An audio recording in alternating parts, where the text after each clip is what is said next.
الحمد لله كفى وسلام على عباده الذين اصطفى أما بعد فقد قال الله تبارك وتعالى أعوذ بالله من الشيطان الرجيم بسم الله الرحمن الرحيم يا أيها الذين آمنوا توبوا إلى الله توبة نصوحا صدق الله المولانا العظيم سبحان ربك رب العزة عما يصفون وسلام على المرسلين والحمد لله رب العالمين. بزرگوں اور دوستوں، اللہ پاک نے اپنی قدرت کاملہ کے ذریعے سے پوری دنیا کو وجود بخشا ہے. یہ ساری دنیا کی مخلوقات اللہ تعالیٰ کی بنائی ہوئی ہیں اور اللہ تعالیٰ نے اپنی قدرت کاملہ کے ذریعے سے اپنے امر کن کے ذریعے سے یہ ساری دنیا کی مخلوقات کو اللہ نے پیدا کیا ہے. انسان ہو یا جنات، چرندے ہو یا پرندے، جتنی بھی مخلوقات اس دنیا میں نظر آتے ہیں وہ ساری مخلوقات اللہ کے بنائے ہوئے ہیں.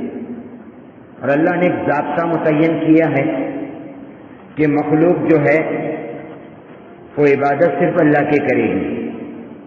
کوئی مخلوق کسی مخلوق کی عبادت نہیں کرے گی، کیونکہ جب مخلوق کی عبادت کرے گی تو دنیا میں نہ انسان کی ضرورتیں پوری ہو سکتی ہیں نہ انسان کی حاجتیں پوری ہو سکتی ہیں. اور مخلوق کی عبادت کرے گی تو نہ آخرت کے اندر اس کے لیے کوئی عبادت نہ کام آ سکتی ہے، نہ اسے دوزخ کی آگ سے بچا سکتی ہے، نہ جسے جنت میں لے جا سکتی ہے.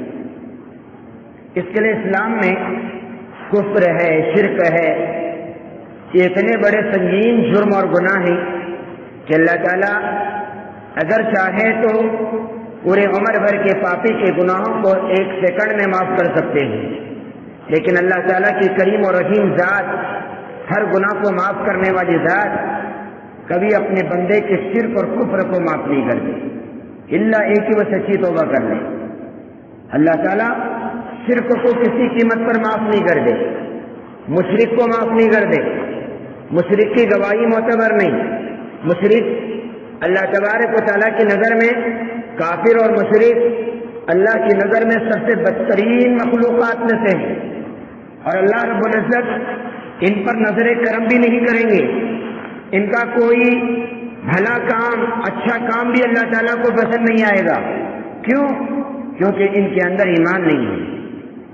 یہ ایمان تھا، اس ایمان کو انہوں نے شرک کے ذریعے سے گندا کر دیا، اس کو زنگآلود کر دیا. ایمان تھا، شرک کے ذریعے سے اس کو زنگآلود کر دیا. یہ ایمان ہی نہیں ہے. تو آج دنیا کے اندر دو طریقے کے لوگ ہمیں دیکھنے کو ملتے ہیں. ایک وہ ہیں جو اللہ تعالیٰ کی کھل کر مخالفت کرتے ہیں، نہیں مانتے اللہ تعالیٰ کو، اور انہی کے ذریعے سے اسلام کو اور مسلمانوں کو نشانہ بنایا جا رہا ہے.